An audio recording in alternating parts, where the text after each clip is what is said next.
Et tu sais, on a un épisode assez curieux. Il y a une grosse pierre, Reben Gedola al Pi Be'er. Lorsque Yaakov Avinu quitte la yeshiva de Shem Ve'ever pour aller trouver son chidour, puis hop, il arrive, Ve'yer Atzam Bnei Kedem. Vayar Vine Be'er Basade. Il arrive, il voit un grand puits, Vine Sham Shlosha Edretson Rovtzim Alea, et 3 troupeaux qui attendent autour du puits, qui Mina Be'er Aï Yashko Adarim, parce que c'est de ce puits qu'on fait boire les moutons. Avant, il y avait une grosse pierre sur le puits. Et combien de grosses pierres? On attend que tous les troupeaux arrivent. Après, tous ensemble, on peut soulever la pierre et l'enlever. Vishko est à sonde pour abreuver les moutons. Veshivo et on ramène la pierre de nouveau à sa place. Voilà le système qu'ils avaient là-bas. Yaakov leur dit où il est. Vous ne connaissez pas Lavan de Nahor? Oui, on connaît. Voilà sa fille qui arrive. Et Vaïka Shera Yaakov et Rachel. Donc quand il a vu sa cousine qui arrive avec le troupeau, Vaïgash Yaakov, Vayagel et Taïm Piaber. Il prend la pierre, il l'enlève tout seul. Vayash qu'il a donné à brevet au troupeau de Lavan. Et donc il a de lui-même enlevé cette pierre que normalement il fallait 10 personnes pour l'enlever. Les 10 bergers se réunissaient, le Galou et Taïmen, pour enlever cette pierre. Lui, Rachidi leur dit Gadol, pour te montrer la force de Yaakov.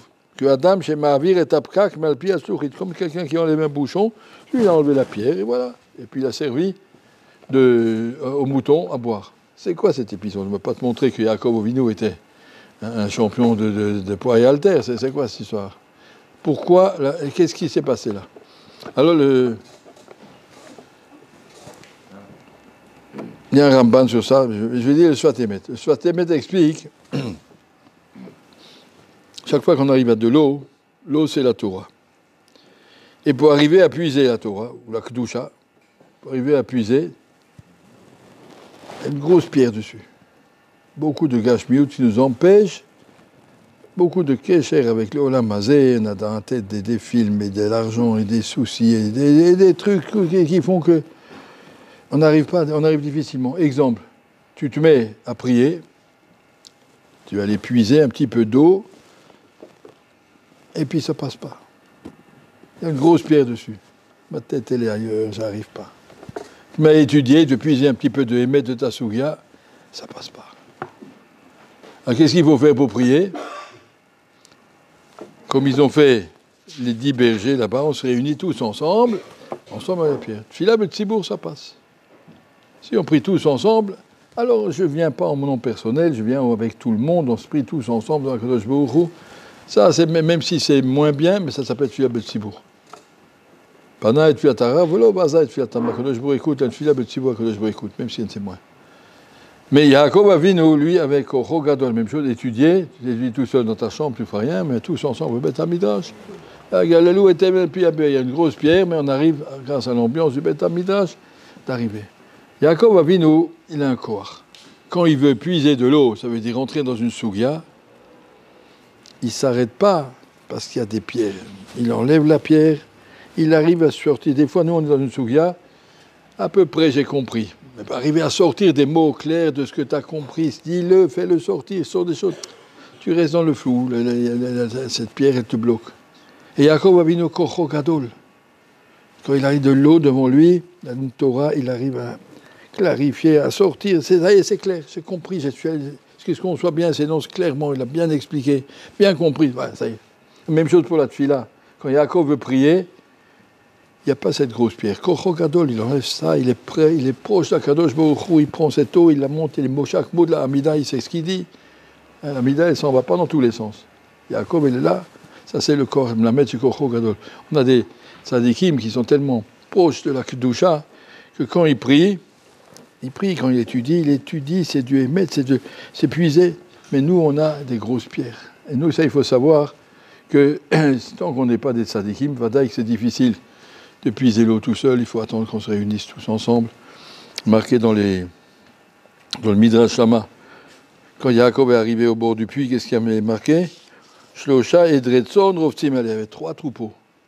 Plein de Pérouchim dans le Midrash, c'est ces 3 troupeaux. Si c'est Shacharit, Mitra, Arvit, force de prier, ou bien Pesach, Shavuot, Sukkot, que 3 troupeaux qui montent à Yerushalayim. Beaucoup d'autres explications.